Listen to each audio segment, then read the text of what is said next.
Hello viewer, नमस्कार।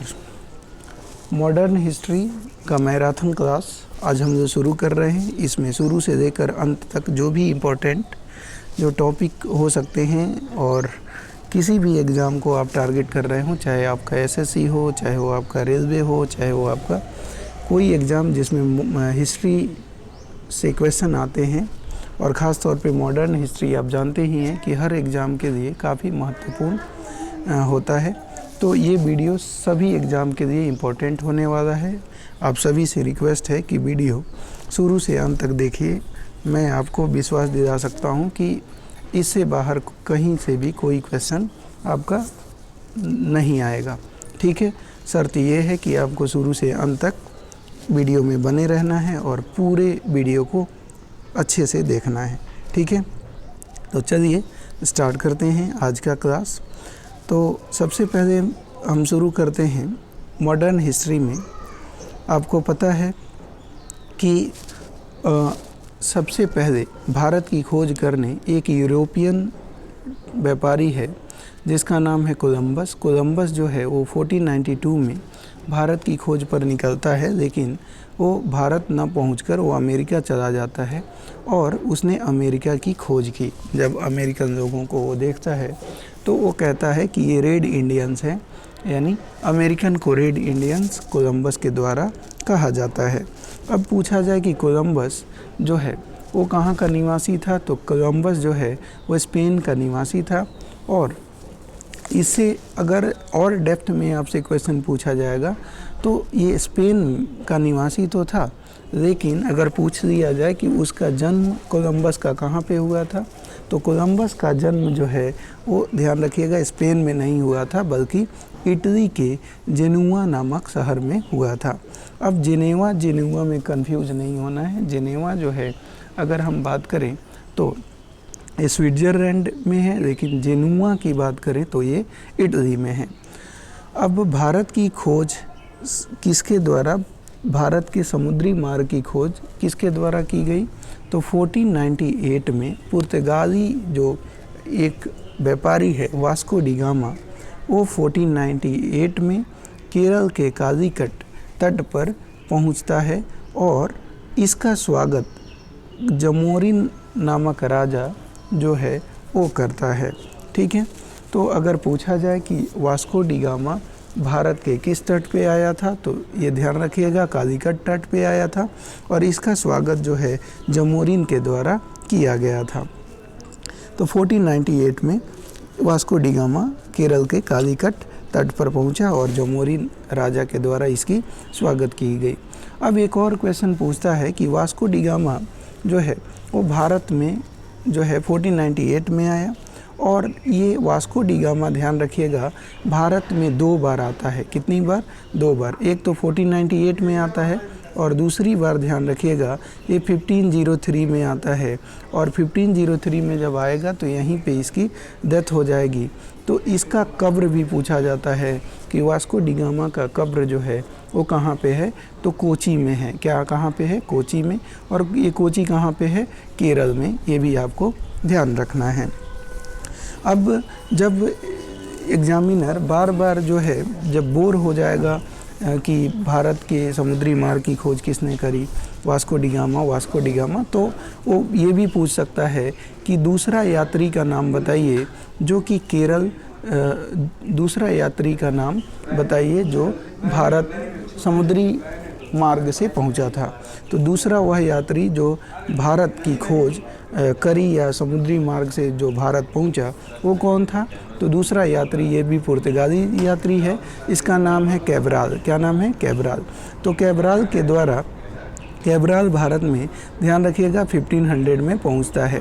1498 में Vasco D gamma, ठीक इसके 2 साल बाद कैब्राल यानी 1500 सेंचुरी में पहुंचेगा, और फिर तीसरी बार वास्को डी गामा 1503 में ये केरल के कालीकट तट पर पहुंचेगा। ठीक है, तो ये 2 चीज़ें आपको ध्यान रखनी है। पहला यात्री कैब्राल, पहला यात्री वास्को डी गामा और दूसरा यात्री कैब्राल, ये आपको ध्यान रखनी है। अब हम जान लेते हैं कि भारत में अंग्रेजी जो कंपनियां हैं, यूरोपियन जो कंपनियां हैं, उन कंपनियों का आगमन कब कब हुआ है और वो कंपनियां कब कब बनी हैं। तो सबसे पहले चलिए हम जानते हैं कि यूरोपियन कंपनियों का स्थापना कब कब हुआ है, उसको देखते हैं। तो ध्यान रखिएगा कि 1498 में पुर्तगाली ईस्ट इंडिया कंपनी की स्थापना होती है। वहीं हम बात करें तो 1600 में ब्रिटिश ईस्ट इंडिया कंपनी की स्थापना होती है। 1602 में डच ईस्ट इंडिया कंपनी की स्थापना होगी और 1616 में डेनिश ईस्ट इंडिया कंपनी की स्थापना होती है। 1664 में फ्रांसीसी ईस्ट इंडिया कंपनी की स्थापना होती है। अब हम बात किसकी कर रहे हैं? स्थापना की। स्थापना का मतलब ये नहीं होता कि वो भारत में आ गई थी, यानी पुर्तगाली ईस्ट इंडिया कंपनी की बात करें तो 1498 में इसकी स्थापना होती है और ये 1498 में ही भारत आती हैं। वहीं ब्रिटिश ईस्ट इंडिया कंपनी की बात करें तो ब्रिटिश ईस्ट इंडिया कंपनी की स्थापना 1600 में होती है और ये 1608 में भारत आएगी। वहीं हम डच ईस्ट इंडिया कंपनी की स्थापना की बात करें तो 1602 में इसकी स्थापना होती है और डच ईस्ट इंडिया कंपनी जो है वो भारत में अगर बोला जाए कब आएंगी तो ये 1602 में ही आती हैं। डेनिश ईस्ट इंडिया कंपनी की बात करें तो 1616 में इसकी स्थापना होती है और भारत में ये डेनिश ईस्ट इंडिया कंपनी 1616 में ही आती है।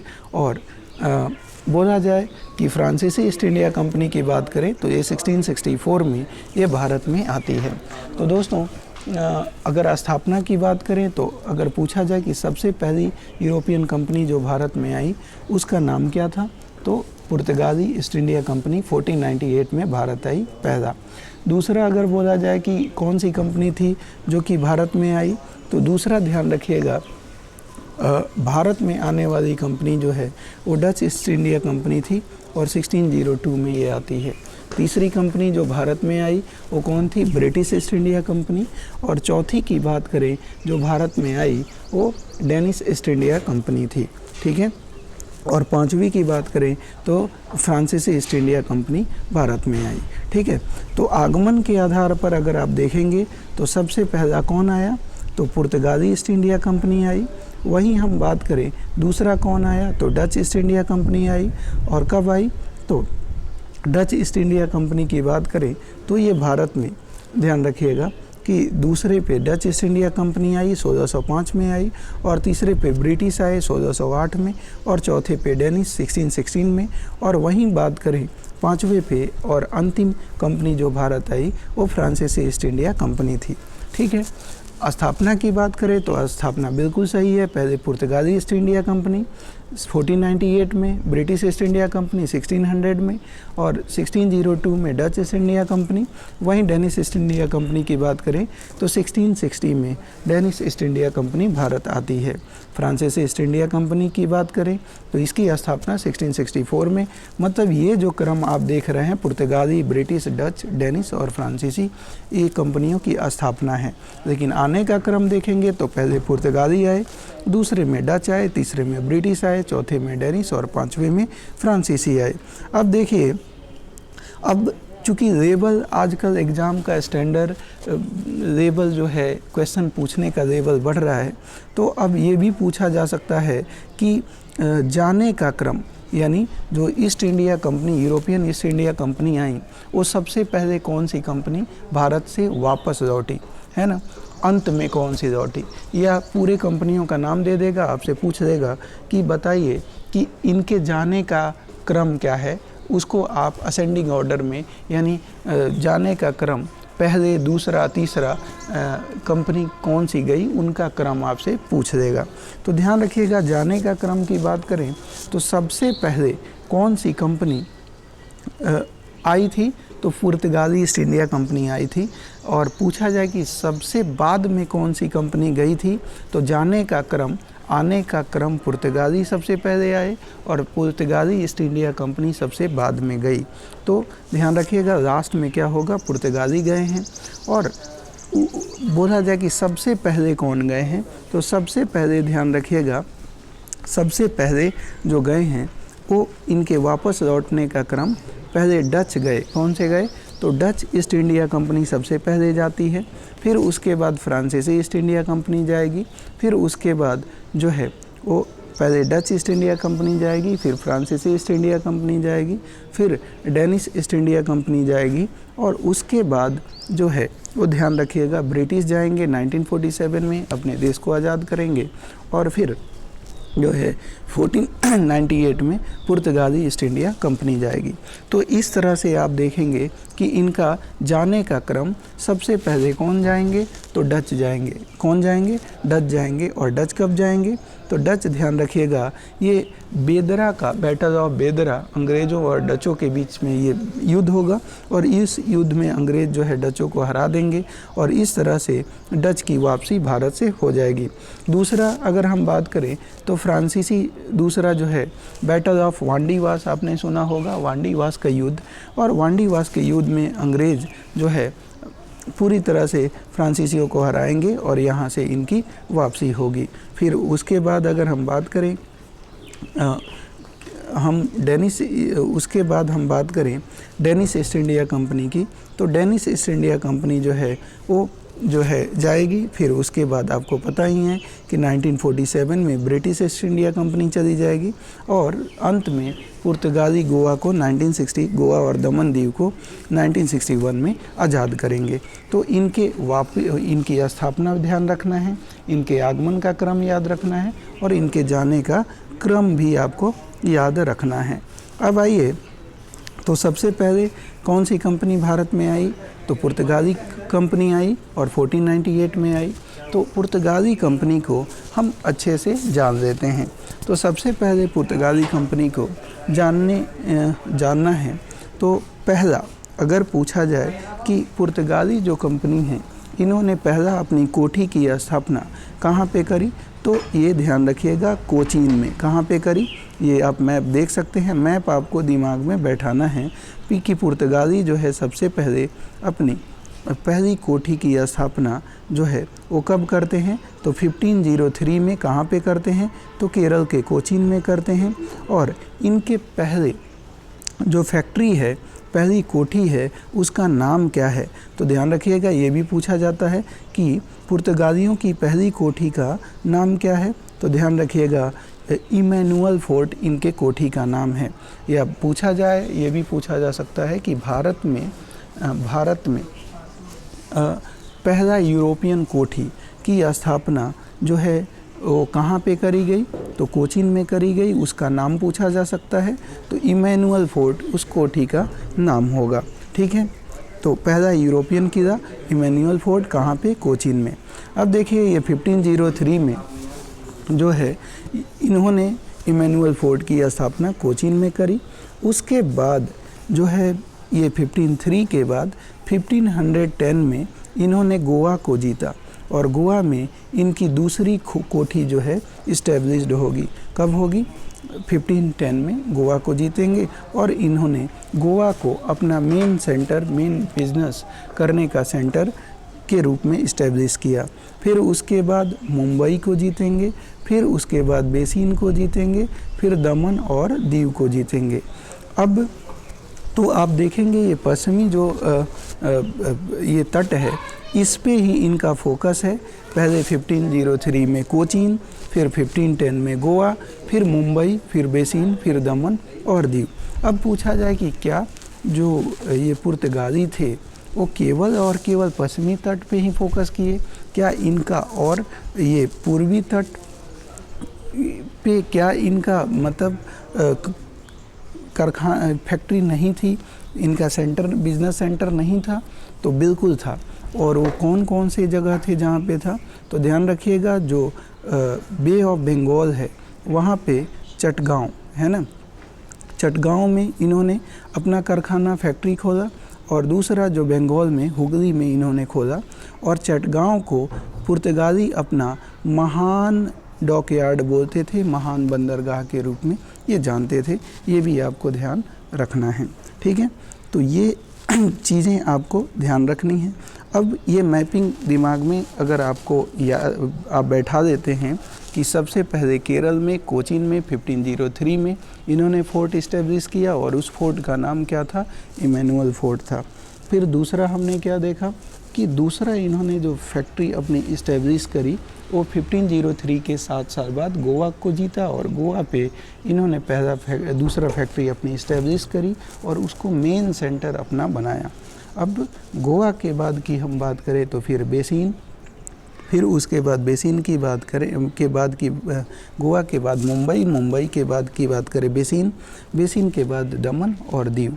और पूछा जाए कि इधर अगर हम बात करें पूर्वी तट पर क्या इन्होंने अपनी फैक्ट्री इस्टेब्लिश की, तो आप बिल्कुल कहेंगे हाँ, बंगाल में इन्होंने हुगली में इन्होंने फैक्ट्री इस्टेब्लिश की, और जो बे ऑफ बंगाल है वो चटगांव में इन्होंने अपना एक ग्रेटेस्ट डॉकयार्ड यानी महानतम बंदरगाह चटगांव में इन्होंने इस्टेब्लिश की। ठीक है, तो ये चीज़ें आपको ध्यान रखनी हैं।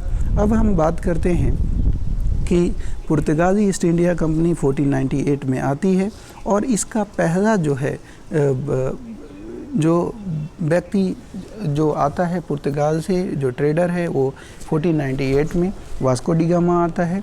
दूसरा हमने बता दिया कि 1500 सेंचुरी में कौन आया, कैबराल आया, और फिर third time Vasco D gamma 1502 में आया, और इसकी मौत जो है यहीं पे हो गई थी, और इसका कब्र जो है यहीं पे आपको देखने को मिलता है।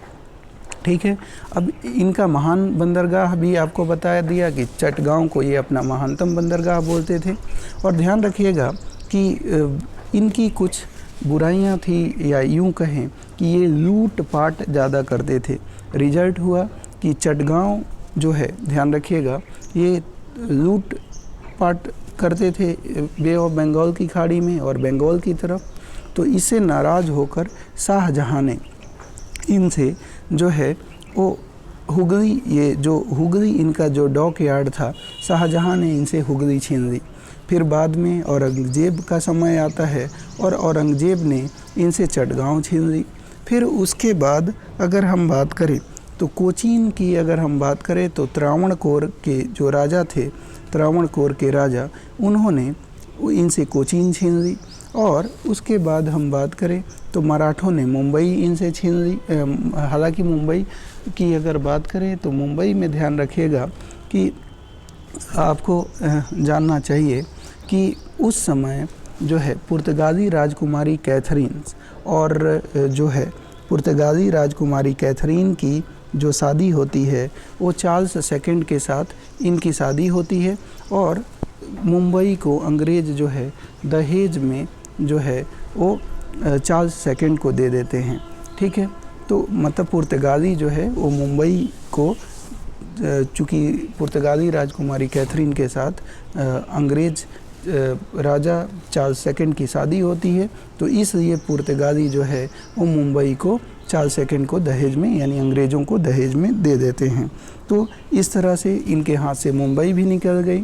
फिर बेसिन की बात करें तो बेसिन जो है मराठों ने इन लोगों से छीन लिया, और केवल इनके पास गोवा और दमन दीव जो है वो 1961 में बचेगा, और उसी को ये आज़ाद कर के मतलब 1961 में आज़ाद करके ये जाएंगे। ठीक है, तो इस तरह से आपने जो है पुर्तगाली कंपनी में पुर्तगाली कंपनी का आगमन, पुर्तगाली कंपनी कहाँ कहाँ अपनी फैक्ट्री इस्टेब्लिश की, कहाँ कहाँ जो है कैसे कैसे इनकी फैक्ट्रियाँ जो है वो अंग्रेज़ों के द्वारा ली गई या इन्होंने लूज करी, वो सारी चीज़ें हम लोगों ने जान ली। ठीक है, अब आइए दूसरा, आपको पता है कि इनके कुछ गवर्नर हैं, वो गवर्नर से रिलेटेड बहुत सारे क्वेश्चन पूछे जाते हैं, तो इनके गवर्नरों को हम जान लेते हैं। तो पहला जो गवर्नर इनका बनकर आया, पुर्तगाली जो कंपनी थी, इनका पहला गवर्नर का नाम क्या था? अल्मीडा। क्या नाम था? अल्मीडा नाम था। और अल्मीडा जो है ये ब्लू वाटर पॉलिसी का ये जनक माना जाता है। ये जो है ब्लू वाटर पॉलिसी यानी हिंद महासागर में जो है अपना प्रभाव स्थापित किया, और इसी के द्वारा ब्लू वाटर पॉलिसी लाई गई। तो पहला अगर पुर्तगाली गवर्नर पूछा जाए तो कौन था? अल्मीडा था। और वास्तविक अगर संस्थापक जो पुर्तगाली ईस्ट इंडिया कंपनी का पूछा जाए तो वो अल्बुकर्क को जाना जाता है। और अल्बुकर्क ने कार्टेज पॉलिसी देकर आई थी। क्या लेकर आई थी? Cartridge policy. और अल्बुकर्क की विशेषता रही कि 1503 में कोचीन के बाद 1510 में ये गोवा को जीता था, और गोवा को मतलब इसी के समय में जीता गया था।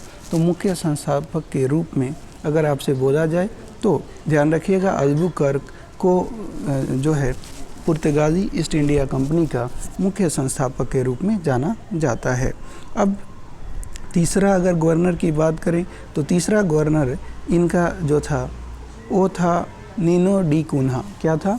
Nino de Cunha. और नीनो डी कुन्हा की अगर हम बात करें तो ध्यान रखेंगे कि नीनो डी कुन्हा जो था, इसने जो है वो जो गोवा अल्बुकर्क के द्वारा जीता गया था उसको इसने अपना मुख्यालय बनाया। और गोवा मेन सेंटर पुर्तगालियों का जो है, जब तक ये यहाँ पे रहे, गोवा ही मेन सेंटर इनका रहा, और उसी के थ्रू जो है पूरे भारत में पैन इंडिया ये ट्रेड किया करते थे। अब ध्यान रखिएगा कि जो भारत से ये सूती वस्त्र खरीदते थे और यूरोप के बाज़ारों में बेचते थे, तो यूरोप में भारतीय सूती वस्त्र को कैलिको के नाम से जाना जाता था। ये भी कई बार एग्ज़ाम में पूछा गया है। अब आइए दोस्तों, आगे हम जानते हैं डचों की कहानी, क्योंकि आपको पता है 1498 में पुर्तगाली आए और पुर्तगाली की कहानी आपने जान ली। अब आपको क्या जानना है? डच जो है भारत में, आप डच ईस्ट इंडिया कंपनी की स्थापना आप जानते हैं 1602 में आती है, और 1605 में ये भारत में आते हैं। और ये बेदरा का जो बैटल अंग्रेज़ों और ये डचों के बीच में 1759 में होगा, और यहीं से इनकी वापसी होगी। तो इनकी भी कहानी को हम लोग जानते हैं। तो डच ईस्ट इंडिया कंपनी सबसे पहले इन्होंने अपना पहला जो फोर्ट इस्टेब्लिश किया, डच ईस्ट इंडिया कंपनी जो है सबसे पहले अपना फोर्ट इस्टेब्लिश कहाँ पे किया? तो ध्यान रखेंगे ये मसूलीपट्टनम में। कहाँ पे किया? मसूलीपट्टनम में। और 1605 में मसूलीपट्टनम में इन्होंने अपनी पहली फैक्ट्री इस्टेब्लिश की। और ये मसूलीपट्टनम पूछा जाए कहाँ पे है तो आंध्र प्रदेश में है। कहाँ पे है? आंध्र प्रदेश में है। और ध्यान रखिएगा दूसरा जो इन्होंने फैक्ट्री इस्टेब्लिश किया वो पुलिकट में। कहाँ पे? पुलिकट में। पुलिकट कहाँ पे है? तमिलनाडु में। उसके बाद अगर हम ध्यान दें तो पीपली में। कहाँ पे? पीपली में इन्होंने अपनी दूसरी फैक्ट्री इस्टेब्लिश की, और तीसरी फैक्ट्री इस्टेब्लिश की, और चौथी फैक्ट्री बंगाल के कासिम बाज़ार में इस्टेब्लिश की। अब ध्यान रखिएगा ये उसके बाद ये पटना में 1632 में 1632 में पटना में ये जो है अपनी फैक्ट्री इस्टेब्लिश करते हैं। और पूछा जाए कि क्या ये जो वेस्टर्न जो कोस्टल था यानी पश्चिमी जो तट था उस पे भी इनके द्वारा क्या फैक्ट्री इस्टेब्लिश करी गई थी? तो बिल्कुल सूरत में इनके द्वारा फैक्ट्री इस्टेब्लिश करी गई थी। तो ओवरऑल मेरे साथ बोलिए, डचों की अगर हम बात करें तो इन्होंने जो है सबसे पहला अपनी फैक्ट्री कहाँ पे इस्टेब्लिश की? मसूलीपट्टनम में। मसूलीपट्टनम कहाँ पे है? आंध्र प्रदेश में। और दूसरा इन्होंने अपनी फैक्ट्री कहाँ पे इस्टेब्लिश करी? तो तमिलनाडु में, पुलिकट में। और तीसरा की बात करें तो पीपली में। चौथा की बात करें तो कासिम बाज़ार में, बंगाल के कासिम बाज़ार में। और आगे हम क्या पटना में भी इन्होंने अपनी फैक्ट्री इस्टेब्लिश करी थी? तो हाँ, कब करी थी? तो 1632 में। और जो है वेस्टर्न कोस्ट पे इनके द्वारा क्या फैक्ट्री इस्टेब्लिश करी गई थी? तो जी हाँ, बिल्कुल सूरत में इनके द्वारा इस्टेब्लिश करी गई थी। तो ये आपको ध्यान रखना है। अब हम बात करते हैं पहली कोठी। आपको बता ही दिया कि मसूलीपट्टनम में पूर्वी तट पर इन्होंने मतलब ख़ास तौर पे जो डच जो थे, आप देख ही रहे हैं कि मसूलीपट्टनम, पुलिकट, पीपली, कासिम बाज़ार, ये सारा का सारा जो पूर्वी तट है, तो पूर्वी तट पर इन्होंने ज़्यादा बल दिया।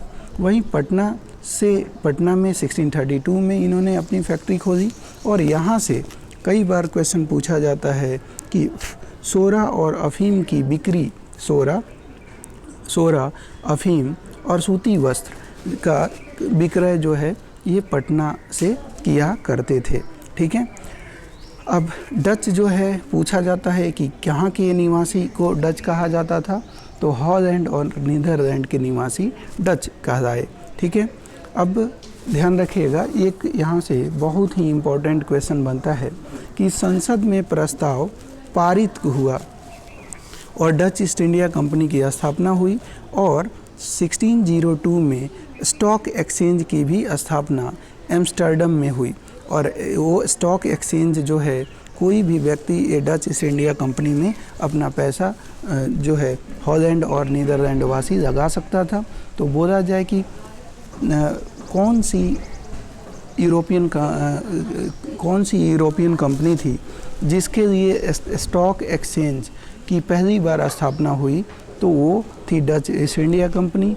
कौन सी यूरोपियन कंपनी थी जिसके लिए संसद में प्रस्ताव पारित कर एक स्टॉक एक्सचेंज की स्थापना करी गई थी, तो डच ईस्ट इंडिया कंपनी।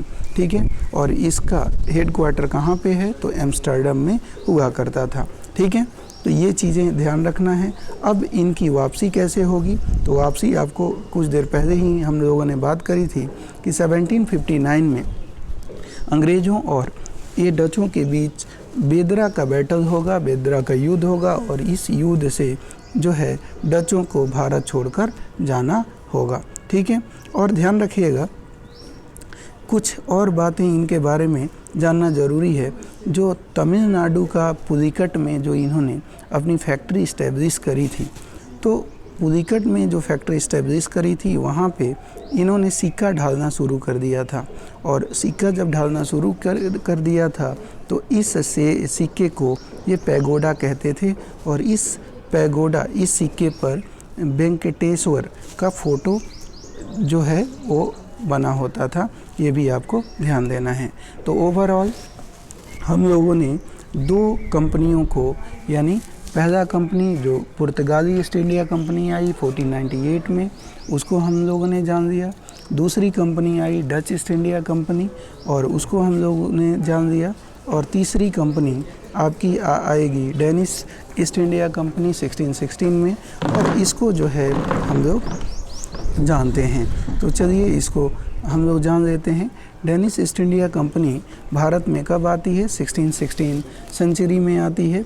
और डेनिश का ईस्ट इंडिया कंपनी जब 1616 में आती है, तो इसकी स्थापना में जो है मेन जो इम्पोर्टेंट रोल निभाया, वो ध्यान रखिएगा, डेनिश के राजा क्रिश्चियन फोर्थ के द्वारा डेनिश ईस्ट इंडिया कंपनी की इस्टेब्लिशमेंट में मोस्ट इम्पॉर्टेंट रोल प्ले करा गया था। और ये 1616 सेंचुरी में इसकी स्थापना हुई थी। ठीक है। और ध्यान रखिए, डेनिश ईस्ट इंडिया कंपनी 1616 में इस्टेब्लिश होती है और 16 सेंचुरी में इंडिया आती है। और ख़ास तौर पे डेनिश ईस्ट इंडिया कंपनी की बात करें तो ये पायरेटेड गुड्स की जो है बाइंग और सेलिंग, मतलब अगर हम बात करें तो डेनिश ईस्ट इंडिया कंपनी जो थी वो पायरेटेड गुड्स की सेल करती थी। रिजल्ट हुआ कि ये, जैसे आप देखते हैं कि चाइना माल क्या होता है, जैसे उसका कोई लाइफ स्पैन नहीं होती, वो कभी भी बंद हो सकती है, या यूँ कहें कि उसकी मतलब वो चलेगी तो बहुत अच्छे से चलेगी, नहीं चलेगी तो कहिए तो 2 दिन में ख़राब हो जाए, मतलब उसका कोई गारंटी नहीं होता। तो सिमिलर वही बातें हैं। डेनिश ईस्ट इंडिया कंपनी चूँकि पायरेटेड गुड्स सेल कर रही है, तो इसलिए ये कंपनी घाटे में चलेगी। ठीक है। अब जब हम बात कर रहे हैं डेनिश ईस्ट इंडिया कंपनी की, तो इनके द्वारा अगर भारत में हम बात करें तो पहली फैक्ट्री जो इस्टेब्लिश करी जाएगी वो कौन सी करी जाएगी, तो 1620 में। देखिएगा, Danish east India company India में आती है 1616 में, और ये पहली फैक्ट्री अपनी इस्टेब्लिश करती है 1620 में। कब? 1616 में इंडिया आती है और 1620 में त्रावणकोर यानी ये तमिलनाडु में है, और त्रावणकोर में पहली इन्होंने अपनी फैक्ट्री इस्टेब्लिश करी। ठीक है। अब ध्यान रखिएगा, त्रावणकोर में पहली फैक्ट्री इन्होंने इस्टेब्लिश करी। और अगर हम बात करें कुछ नाम मैं बताना चाहूँगा आपको। इसमें क्या होता है कि ज़्यादा कन्फ्यूजन होती है। ध्यान रखिएगा, त्रावणकोर की बात करें तो त्रावणकोर यहाँ पे ध्यान रखिएगा, एक ट्रैंको बार आता है, एक जो है वो ट्रैंको बार एक शहर है, एक त्रावणकोर एक शहर है, और ट्रैंक्वे माली ये एक शहर है। अब आपसे पूछा जाए कि डेनिश ईस्ट इंडिया कंपनी जो है वो अपनी पहली फैक्ट्री कहाँ पे इस्टेब्लिश करी, तो ये ध्यान रखिएगा, ट्रैंको बार में इन्होंने अपनी पहली फैक्ट्री इस्टेब्लिश करती है, ट्रैंको बार में। कब? 1620 सेंचुरी में। और वहीं हम बात करें कि त्रावणकोर कहाँ पे है, तो ट्रैंको बार तो तमिलनाडु में है। त्रावणकोर की बात करें तो त्रावणकोर कहाँ पे है, तो ये केरला में है। और वहीं ट्रैंको माली की बात करें तो ट्रैंको माली आज के समय श्रीलंका में है। तो ट्रैंको माली, त्रावणकोर और ट्रैंको बार में कंफ्यूज नहीं होना है। पूछा जाए Danish east India company Bharat में कब आई, तो 1616 में आई। इन्होंने पहली फैक्ट्री कहाँ पे इस्टेब्लिश की, तो ध्यान रखिएगा, ट्रैंको बार में इस्टेब्लिश की। ट्रैंको माली कहाँ पे है, तो श्रीलंका में। और त्रावणकोर कहाँ पे है, केरला में। तो ये नाम से कंफ्यूज नहीं होना है। अब ये जब डेनिश ईस्ट इंडिया कंपनी पहली अपनी कोठी जो है 1620 में ट्रैंको बार यानी तमिलनाडु में लगाएंगी, तो क्या एक ही कोठी इन्होंने बनाया, तो बिल्कुल नहीं, कुछ और कोठियाँ बनाई। वो कौन कौन सी थी, तो ध्यान रखिएगा, ये भी जो है, जो ख़ास तौर पे अगर आप देखें ईस्टर्न जो कोस्टल बाउंड्रीज है उसी पे इन्होंने ज़्यादा फोकस किया। और श्री रामपुर या सियारामपुर भी इसे बोला जाता है, जो वेस्ट बंगाल में है, यहाँ पे भी इनकी फैक्ट्री थी। तो इन्होंने 3 फैक्ट्री बेसिकली इस्टेब्लिश करी। पहला तो ट्रैंको बार तमिलनाडु में, दूसरा बंगाल का हिस्सा है श्री रामपुर या सियारामपुर में, और तीसरा इन्होंने अपनी फैक्ट्री जो इस्टेब्लिश करी वो तीसरा फैक्ट्री अंडमान और निकोबार आइलैंड को इन्होंने जीता, डेनिशों ने जीता, और उस पे इन्होंने जो है अपना फैक्ट्री इस्टेब्लिश करी, जिसे ये फ्रेडरिक आइलैंड के रूप में जानते थे। तो ये अंडमान और निकोबार आइलैंड जो आज का है उसको इन्होंने जीता और इन्होंने उसका नाम फ्रेडरिक आइलैंड दिया। ठीक है, तो ये चीज़ें आपको ध्यान रखनी हैं। तो डेनिश ईस्ट इंडिया कंपनी की इस्टेब्लिशमेंट कब हुई? 1616 में। पहली इन्होंने फैक्ट्री भारत में कब इस्टेब्लिश की? 1620 में। कहाँ पे? ट्रैंको बार तमिलनाडु में। दूसरी फैक्ट्री कहाँ पे इस्टेब्लिश किया? तो ये ध्यान रखिएगा, बंगाल के श्री रामपुर या सियारामपुर। आज आप देखते होंगे सियारामपुर कॉलेज या सियाराम कॉलेज। तो ये सारे जो कॉलेजेस श्री रामपुर, सियाराम, ये बंगाल में आपको देखने को मिल जाएंगे। और ये जो है ये उसी समय से, मतलब ये एक आप कह सकते हैं कि बंगाल में जो है इनके द्वारा श्री रामपुर जगह पे पहली फोर्ट इस्टेब्लिश करी गई थी। तो उसी समय से ये काफ़ी फेमस है और उसी नाम से बहुत सारे कॉलेज संस्थाएं जो हैं बंगाल में या इंडिया के अनदर पार्ट में भी चलते हैं। ठीक है, अब हम बात कर रहे हैं, जब श्री रामपुर के बाद की बात करें तो तीसरा फैक्ट्री आपको बता ही दिया कि ये अंडमान और निकोबार आइलैंड को जीता और फ्रेडरिक आइलैंड भी इसे कहा जाता है। ठीक है, तो 3 फैक्ट्रियाँ इन्होंने इस्टेब्लिश करी। तो हमने क्या क्या देख लिया?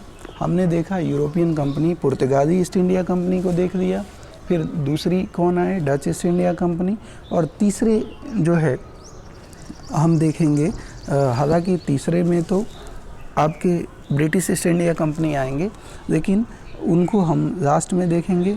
अब हम देखते हैं कि फ्रांस की जो फ्रेंच ईस्ट इंडिया कंपनी आई वो भारत में, आपको पता ही है कि 1664 में, कुछ देर पहले ही मैंने बताया, जिक्र किया कि 1664 में France east India company Bharat में आती है।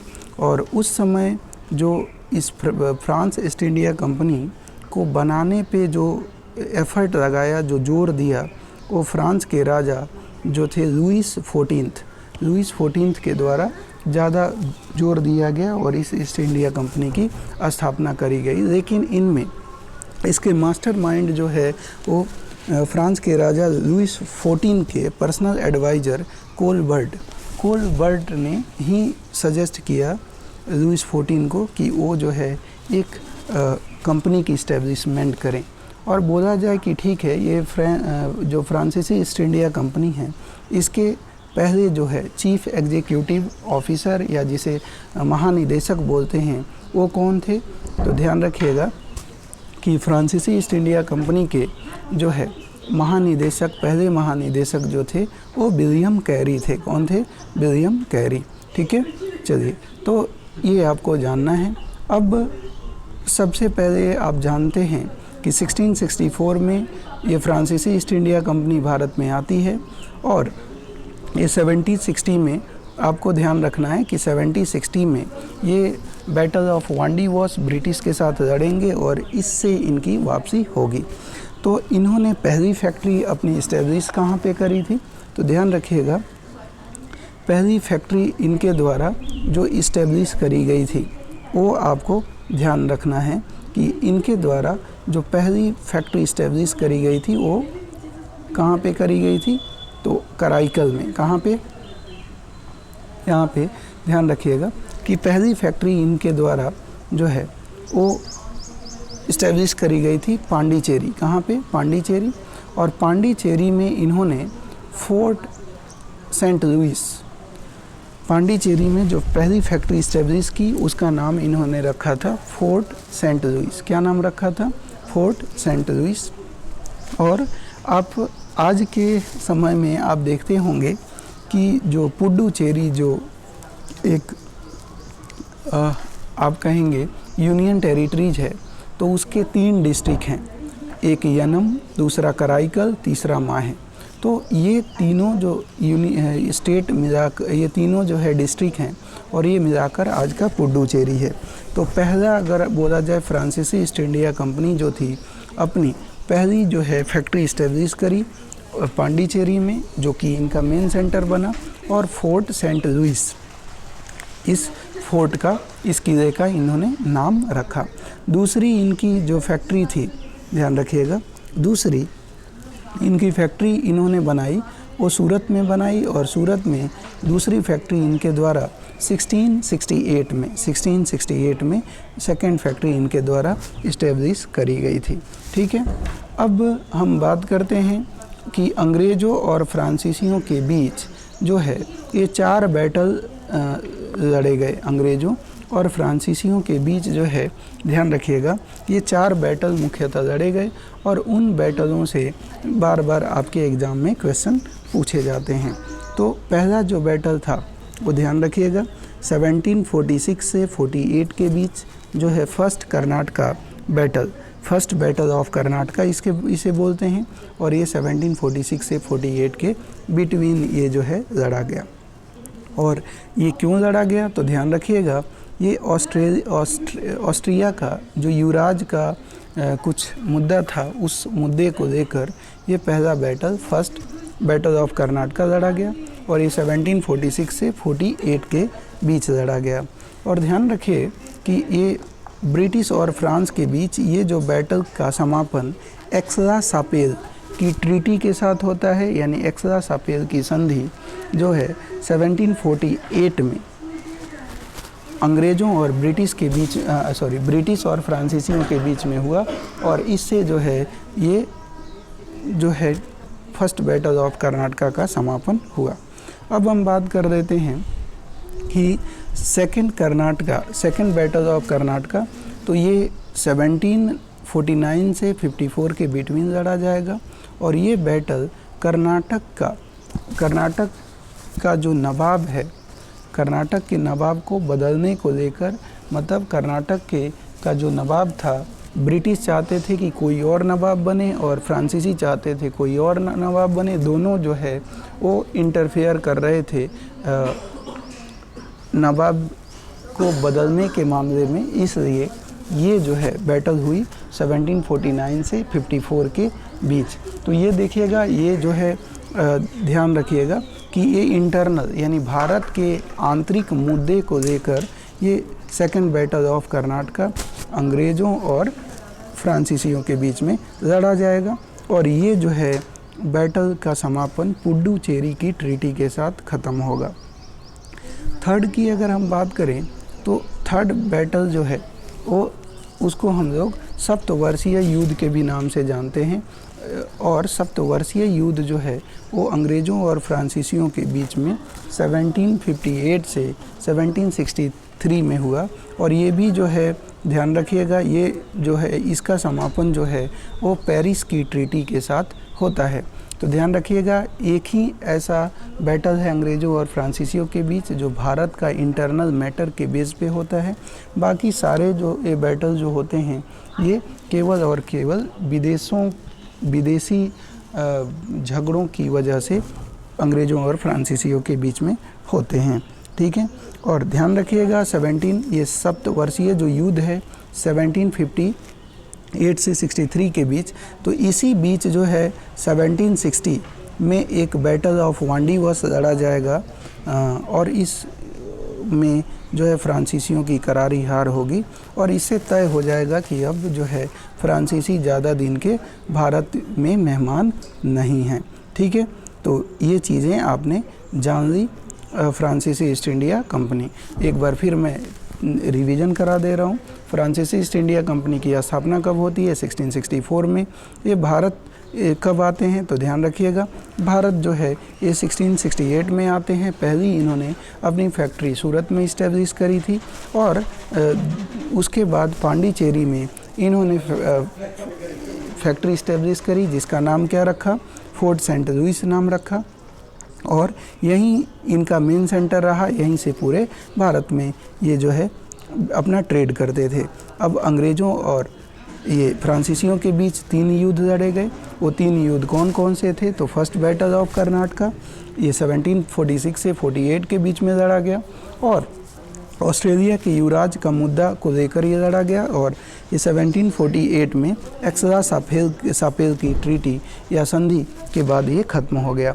दूसरा बैटल वो इंडिया का इंटरनल मैटर था। कर्नाटक के नवाब को लेकर जो है ये लड़ाई अंग्रेज़ों और फ्रांसीसियों के बीच में लड़ी गई 1749 से 54 के बीच और ये पुडुचेरी की ट्रीटी के साथ ख़त्म हुआ। वहीं सप्तवर्षीय युद्ध की बात करें तो सप्तवर्षीय युद्ध चला 1758 से 63 में और ये पेरिस के ट्रीटी के साथ ख़त्म हुआ। ठीक है, तो ये इस तरह से हम लोगों ने क्या देखा? हम लोगों ने देखा कि 1760 में बैटल ऑफ वांडीवर्स होती है और उसे फ्रांसीसियों का भारत से जो है पलायन यानी भारत से जाना सुनिश्चित हो जाता है क्योंकि अंग्रेज़ इनको बुरी तरह से हरा देंगे इस बैटल में। ठीक है, अब आइए, अब जिसका आप बेसब्री से इंतज़ार कर रहे थे कि अंग्रेज़ों का भारत में आगमन, तो आपको पता है कि अंग्रेज़ जो है भारत में, हालांकि ब्रिटिश ईस्ट इंडिया कंपनी की स्थापना तो 1600 सेंचुरी में ही होती है, लेकिन अंग्रेज़ों का जो ब्रिटिश ईस्ट इंडिया कंपनी का भारत में आगमन 1608 में होता है और कैप्टन हॉकिंस 1608 में पहला अंग्रेज़ अधिकारी है जो कि भारत में वो जहांगीर के दरबार में आता है। ठीक है, तो कैप्टन हॉकिंस जो है भारत में आया और उसने जो है इसे एक सूरत में जो है नॉन परमानेंट एक फोर्ट इस्टेब्लिश करने की परमिशन जो है वो जहांगीर से दे दी। फिर इधर आपको पता है कि पुर्तगाली पहले से ही यहाँ पे जमे हुए हैं, तो पुर्तगाली और अंग्रेज़ों के बीच जो है एक 1612 में स्वाली का बैटल होगा, बैटल ऑफ स्वाली, और उसमें जो है ब्रिटिशर्स यानी जो अंग्रेज़ जो हैं वो पुर्तगालियों को बुरी तरह से हरा देंगे। रिजल्ट क्या होगा कि ये जो इनकी नॉन परमानेंट जो कोठी थी, फोर्ट जो था, अब उसको जो है परमानेंट फोर्ट ये 1613 में सूरत में ये अपना पहला जो है परमानेंट कोठी इस्टेब्लिश कर पाएंगे। ठीक है, तो जो अस्थाई कोठी थी वो अब स्थाई कोठी इनकी 1613 में बन जाएगी। अब 1611 में बात करें तो मसूलीपट्टनम में इनके द्वारा एक व्यापारिक कोठी इस्टेब्लिशमेंट करी जाएगी और ये इनका ट्रेड शुरू हो जाएगा। अब ये ब्रिटिश कैसे आए, कैसे व्यापार शुरू किया, ये हमने देखा। अब हमें क्या देखना है, ध्यान रखेंगे कि ब्रिटिश शक्ति का विस्तार, जो अंग्रेज आए यानी ईस्ट इंडिया कंपनी आई, वो भारत में कैसे वो विस्तार करेंगे उसको आपको जानना है। तो उसको जानने के लिए कुछ बातें आपको सबसे पहले आपके ज़हन में होनी चाहिए। प्यारे दोस्तों, आपको सबसे पहले मैं आपको कुछ चीज़ें बताना चाहूँगा, वो आपको अगर आपके ज़हन में है तो ध्यान रखिएगा कि आपको कहीं कोई दिक्कत नहीं होने वाली है। ध्यान रखिए, अगर मैं ये कहूँ कि सबसे पहले आपने देखा होगा, अगर इंडिया के हिस्ट्री को आप देखें तो आप क्या देखेंगे कि चाहे वो आप एंशिएंट को उठाइए, चाहे आप मेडिवल को उठाइए, तो आप उसमें क्या देखते हैं कि राजा जो है वो नॉर्थ से साउथ की तरफ, राजा की हम बात करें तो राजा क्या करता था कि उत्तर भारत से दक्षिण भारत की तरफ वो अपने राज्य का एक्सपेंशन करता था और उत्तर से दक्षिण को जीतता था। लेकिन अंग्रेज़ों की बात करें तो अंग्रेज़ सबसे पहले अंग्रेज़ों ने बंगाल को टारगेट किया। किसको टारगेट किया? बंगाल को टारगेट किया, बंगाल को जीता। फिर इनको मसालों की खेती मसालों का इंपोर्ट एक्सपोर्ट, मसालों का ट्रेड करना था, व्यापार करना था। तो पहला इन्होंने बंगाल को टारगेट किया, बंगाल पे कब्जा किया। और दूसरा टारगेट ये करेंगे, दूसरा टारगेट जो करेंगे वो मैसूर को करेंगे। किसको करेंगे? मैसूर को टारगेट करेंगे, मैसूर को जीतेंगे। और जैसे ही इनका दूसरा विजय मैसूर होगा, हैदराबाद का जो नवाब है वो जो है सरेंडर कर देगा। हैदराबाद का नवाब कहेगा कि हम जो है आपसे जो है वो संधि करते हैं, और इस तरह से थाली में सजाकर अंग्रेज़ों को तीसरा भी जो राज्य जो है अंग्रेज़ों के हाथ में आ जाएगा। तो आप देखिए, पहला ये बंगाल जीतेंगे, दूसरा मैसूर जीतेंगे, और तीसरा जो है ऑटोमेटिक जो है वो ये हैदराबाद जो है इनके हाथ में आ जाएगा, है ना, सहायक संधि के एग्रीमेंट के साथ। फिर उसके बाद चौथा क्या करेंगे? चौथा जो है यहाँ पे जो मराठा हैं, मराठाओं से ये युद्ध करेंगे और महाराष्ट्र पे कब्जा करेंगे। और उसके बाद पांचवा जो है वो सिख यानी पंजाब को जीतेंगे। और छठवां जो है वो कुशासन का आरोप लगाकर हड़प नीति का सिद्धांत को फॉलो करके छठा जो है वो अवध को जीत देंगे। तो दोस्तों, इस तरह से आप भारत को देखेंगे तो भारत जो है अंग्रेज़ों का मतलब ये 23 जून 1857 से 23 जून 1757 से और 1857 तक आते आते पूरी तरह से ये भारत को कब्जा कर देंगे। तो भारत को अगर आप देखें तो फिर से एक बार मैं बताना चाहूँगा कि आप जो भी एंशिएंट पढ़िए, मेडिवल पढ़िए, उसमें आप क्या देखते हैं कि राजा जो है वो नॉर्थ से साउथ को जीतता है। लेकिन यहाँ पे अंग्रेज़ देखिए तो सबसे पहले बंगाल को टारगेट करते हैं और फिर साउथ को यानी जीतते हैं, मैसूर पर टारगेट करते हैं। तो पहला बंगाल को जीता। ये आपके दिमाग में ये मैप चलना चाहिए, और ये मैप चलेगा तो यकीन मानिए हिस्ट्री के आप वो धुरंधर बनेंगे कि एग्ज़ाम में कोई ऐसा क्वेश्चन आए तो ऐसा नहीं होगा कि आप रटे हैं तो आप कर पाएंगे, नहीं रटे हैं तो नहीं कर पाएंगे। ऐसा कुछ नहीं होने वाला है। आप देखिए, सबसे पहले बंगाल को टारगेट किया, दूसरा मैसूर को टारगेट किया, और तीसरा हैदराबाद जो है खुद सरेंडर कर दिया। फिर चौथा ऊपर आ जाइए, महाराष्ट्र को टारगेट किया, पांचवा ये पंजाब को टारगेट किया, और छठा जो है वो डलहौजी जो है डॉक्ट्रिन ऑफ लैप्स पॉलिसी लाकर और अवध को अपने राज्य में मिला दिया। इसका मतलब 100 सालों के अंदर अंग्रेज़ों ने जो है दक्षिण से और उत्तर को पूरी तरह से पूरे भारत पे यानी 23 जून 1757 से 18 जून 1857 आते आते लगभग 100 सालों का शानदार सफ़र में पूरे भारत पर इन्होंने कब्जा कर दिया। ठीक है, तो ये आपके ध्यान में होना चाहिए। सबसे पहले किसको जीता? बंगाल को, फिर मैसूर को, फिर ऊपर महाराष्ट्र को, फिर फिर ऊपर पंजाब को, और छठा जो है आपको पता है अवध को इन्होंने कुशासन का आरोप लगाकर जीत लिया। अब दोस्तों सबसे पहले हम बंगाल की कहानी, बंगाल के इतिहास, बंगाल को हम समझते हैं कि आखिर बंगाल को इन्होंने अपना इजी टारगेट कैसे बनाया, कैसे बंगाल को जीता, इसकी कहानी थोड़ा सा जो है चलिए विस्तार पूर्वक जानने का प्रयास करते हैं। तो देखिए आपको पता है कि भारत का जो मुग़ल जो शासक हैं वो कमज़ोर हो गए हैं, और कमज़ोर होने के बाद मुग़ल शासक क्या करते थे कि हर स्टेट में अपना एक सूबेदार और एक दीवान जो है अपॉइंट करते थे। सूबेदार का काम क्या होता था, जो एडमिनिस्ट्रेशन है, जो प्रशासन है, जो लॉ एंड ऑर्डर को मेंटेन वो करता था, और दीवान जो अपॉइंट करते थे वो पूरा का पूरा रेवेन्यू कलेक्ट करना, रेवेन्यू राज्य से इकट्ठा करना और जो है राजा तक पहुंचाना, वो दीवान का काम होता था। लेकिन जब ये मुग़ल कमज़ोर पड़े, यानी मुग़ल शासक जो है जब कमज़ोर पड़े, तो बंगाल का नवाब उस समय बंगाल का एक सूबेदार होता था मुर्शीद कुली खां। मुर्शीद कुली खां जो है वो क्या करता है कि खुद सूबेदार भी का पोस्ट भी दे देता है और खुद दीवान बन जाता है।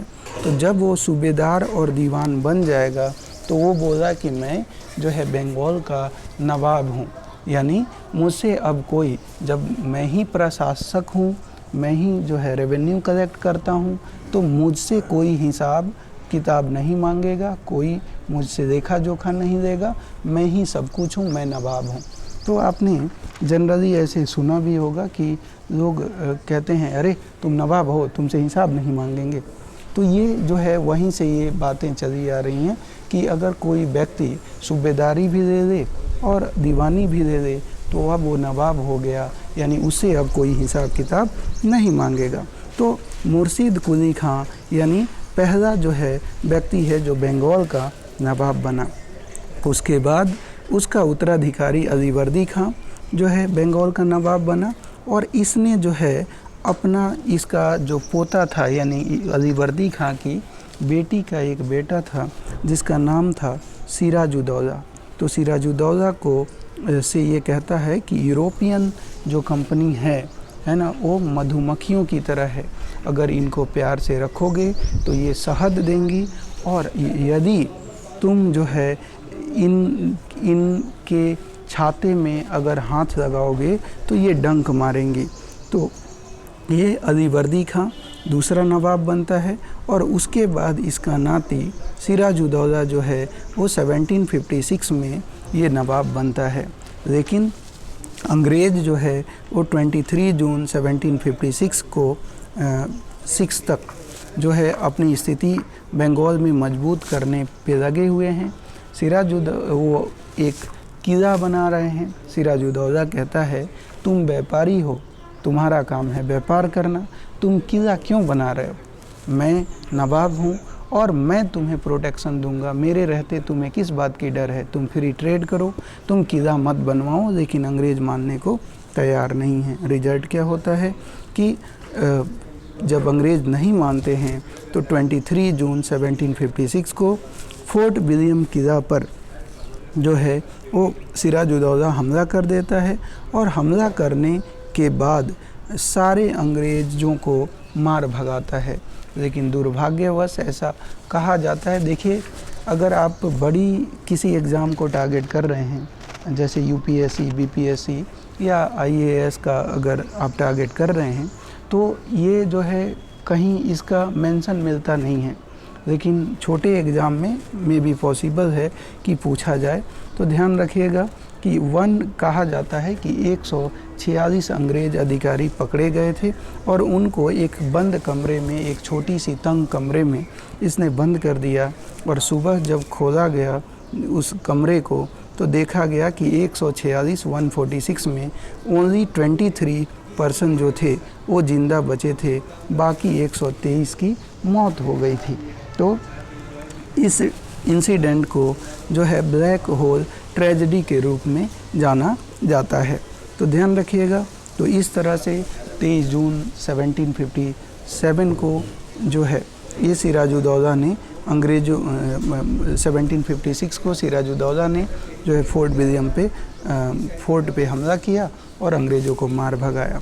और अंग्रेज़ सारे जो है भाग के जो है कहाँ पे चले गए, तो ध्यान रखिएगा ये साउथ की तरफ अंग्रेज़ भाग के चले गए और वहाँ पे जो है ध्यान रखेंगे कि ये वहाँ भाग के गए।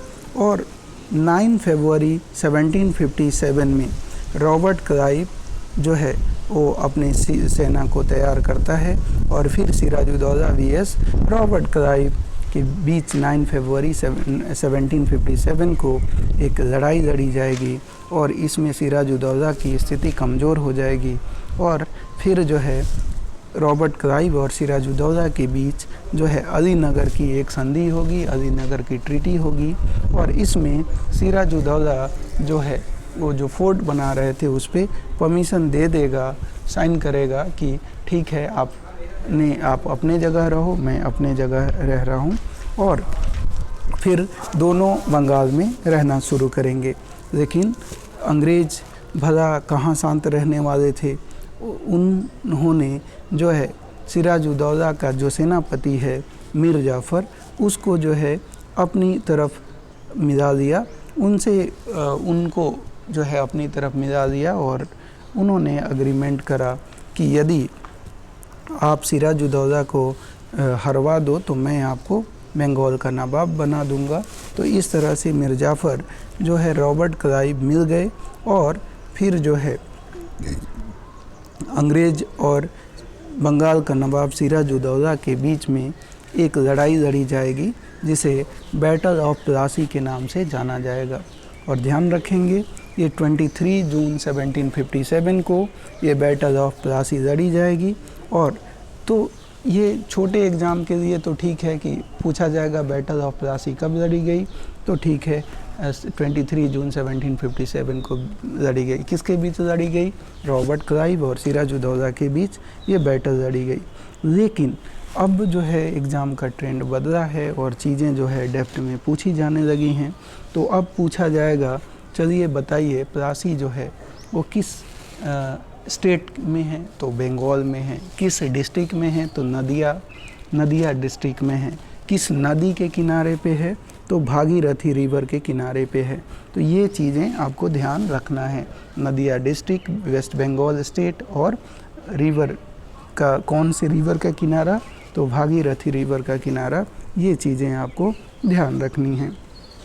और ये भी पूछा जा सकता है कि जब बैटल ऑफ प्लासी लड़ी जा रही थी तो उस समय दिल्ली का जो मुग़ल एम्पायर था वो कौन था? तो ध्यान रखिएगा आलमगीर सेकंड था। कौन था? आलमगीर सेकंड।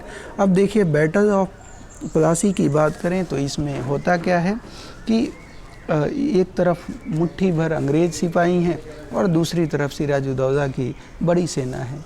लेकिन मीर जाफ़र सिराजुद्दौला को कहता है कि सरकार आप आखिर इस युद्ध में क्यों खड़े हैं? चलिए मैं अंग्रेज़ों को, इन मुट्ठी भर अंग्रेज़ों को सेकंडों में हरा के मैं आता हूँ। फिर सिराजुद्दौला को वो अपनी चिकनी चुपड़ी बातों में फंसाकर और उसको वापस भेज देता है। पीछे से कहा जाता है कि वो मीर जाफ़र अपने लड़के मीरन को भेजता है और सिराजुद्दौला की वो हत्या कर देता है।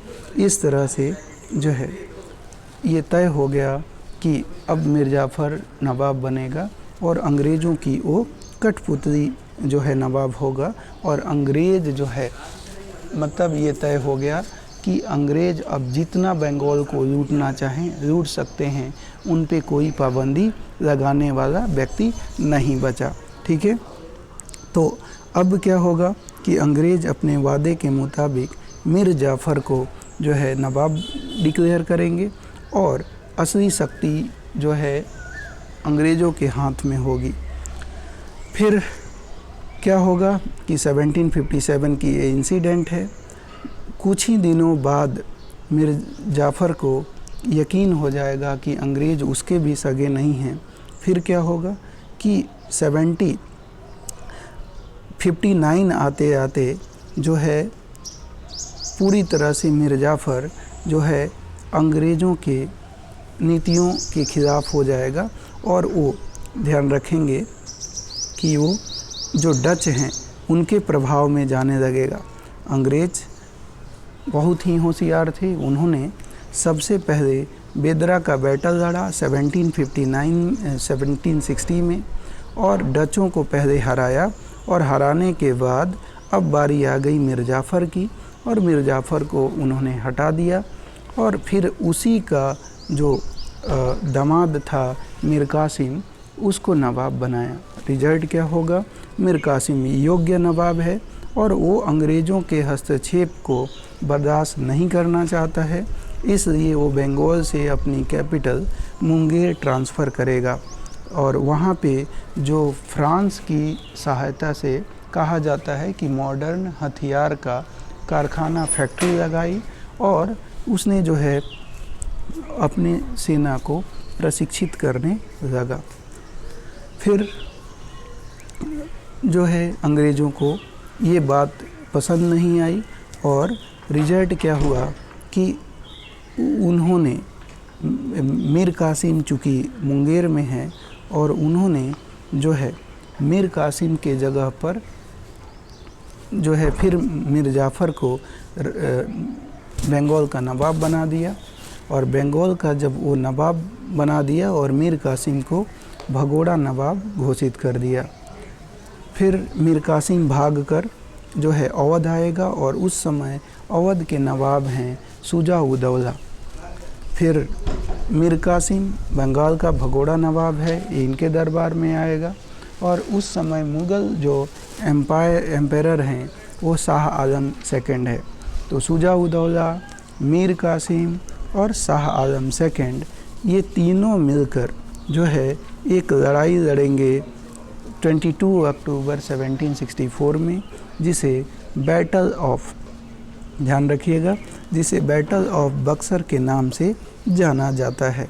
और इस युद्ध में जो है ध्यान रखेंगे, इस युद्ध में जो है शाह आलम, शुजा-उद-दौला और मीर कासिम की जो है बुरी तरह से हार होगी, और ये तय हो जाएगा कि अब जो है अंग्रेज़ों को भारत पे कब्ज़ा करने से कोई नहीं रोक पाएगा।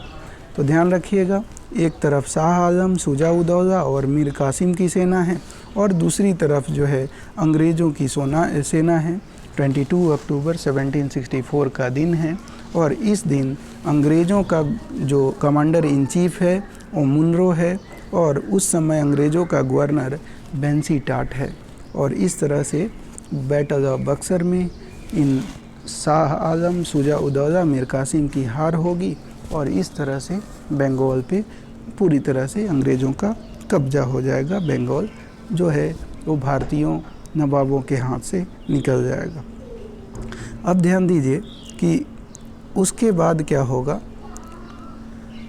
कि फिर जो है 1765 में रॉबर्ट क्लाइव को फिर इंग्लैंड से बुलाएंगे, और चूँकि रॉबर्ट क्लाइव यहाँ के सारे चीज़ों को समझा हुआ था, और इसलिए जो है वो शाह आलम सेकंड को शाह आलम सेकंड जो कि मुग़लों का जो है राजा है, उससे इलाहाबाद की एक ट्रीटी करेंगे।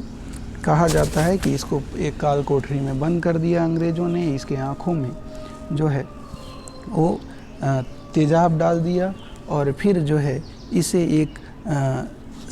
एक ट्रीटी पे साइन कराया, और उसमें जो है बंगाल, उड़ीसा और, ध्यान रखेंगे, बंगाल, उड़ीसा और बिहार की इनसे दीवानी प्राप्त की। यानी दीवानी का मतलब आप जानते ही हैं, जैसे भारत में प्रेसिडेंट केवल और केवल आप प्रशासनिक हेड होता है, एडमिनिस्ट्रेटिव हेड होता है, उसके पास कोई पावर नहीं होती। सारी पावर तो भारत के पीएम के हाथ में होती है। सिमिलर उसी तरह से शाह आलम सेकंड से इन्होंने साइन कराया कि आप प्रशासनिक हेड रहोगे, बंगाल, उड़ीसा और बिहार की दीवानी मुझे दे दो, यानी सारा का सारा रेवेन्यू हम कलेक्ट करेंगे, आपको केवल प्रशासन देखना है। और आप जानते ही हैं प्रशासन भी, पूरी सेना तो अंग्रेज़ों की थी, तो जाहिर सी बात है वो प्रशासन का एक नॉमिनल हेड बना दिया, बाकी जो है इनके हाथ में कुछ नहीं रहा। ठीक है, तो ये अगर बोला जाए कि 1765 में रॉबर्ट क्लाइव ने जो है दीवानी प्राप्त की, वो इलाहाबाद की ट्रीटी से शाह आलम सेकंड ने जो है इसको दीवानी दी। अच्छा, शाह आलम सेकंड का कई बार पूछा गया है, बीपीएससी में मैंने देखा है कि उसमें पूछा गया है कि शाह आलम सेकंड का नाम क्या था। मतलब वो जो है, जब वो शाह आलम सेकंड राजा नहीं बना था तो उसका नाम क्या था, तो अली गौहर, ध्यान रखिएगा, उसका नाम क्या था, अली गौहर उसका नाम हुआ करता था।